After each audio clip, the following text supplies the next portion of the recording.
میرے محترم دوستو، جب انسان کے دل کے اندر اللہ کا خوف پیدا ہو جائے، اللہ کا ڈر پیدا ہو جائے، کوئی لمحہ بھی انسان کا دل اللہ کے خوف سے، اللہ کے ڈر سے خالی نہ ہو، تو پھر انسان سے سہون بھی غلطی نہیں ہو سکتی، بھول چوک کر بھی وہ گناہ نہیں کر سکتا۔ اب حضرت عمر فاروق رضی اللہ تعالی عنہ کی طرف نظر دوڑائیے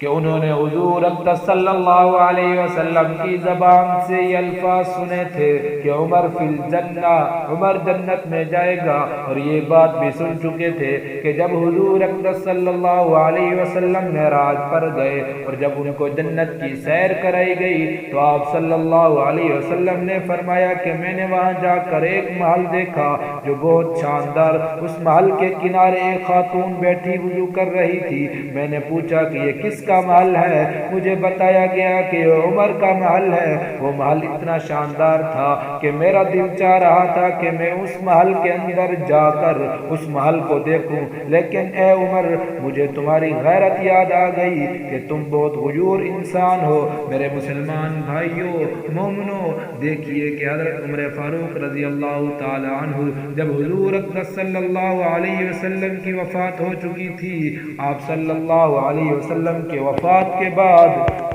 حضرت حذیفہ بن یمان رضی اللہ تعالی عنہ کی خدمت میں تشریف لائے، جن کو حضور اقدس صلی اللہ علیہ وسلم نے منافقوں کے نام بتلائے تھے کہ مدینہ میں فلاں فلاں شخص منافق ہے۔ آپ ان سے پوچھ رہے ہیں، اے حذیفہ، خدا کے لیے مجھے یہ بتا دو کہ کہیں ان ناموں میں میرا نام تو نہیں؟ خیال یہ آ رہا تھا کہ حضور اقدس صلی اللہ علیہ وسلم نے تو مجھے جنت کی بشارت دے دی تھی، لیکن کہیں آپ صلی اللہ علیہ وسلم کی وفات کے بعد میرے اعمال کی وجہ سے ان بشارتوں پر پانی پھر گیا ہو۔ دیکھیے حضرت عمر فاروق رضی اللہ تعالی عنہ کو یہ خطرہ لاحق ہوا، وجہ یہ تھی کہ ہر وقت 24 گھنٹے کوئی لمحہ بھی اللہ کے خوف سے، اللہ کے ڈر سے ان کا دل خالی نہیں ہوتا، ہر وقت اللہ کا خوف ان کے دل میں رہتا تھا، کہیں ایسا نہ ہو کہ کوئی گناہ ہو جائے، کوئی ساون غلطی ہم سے ہو جائے۔ وہ اس وقت اللہ رب العزت سے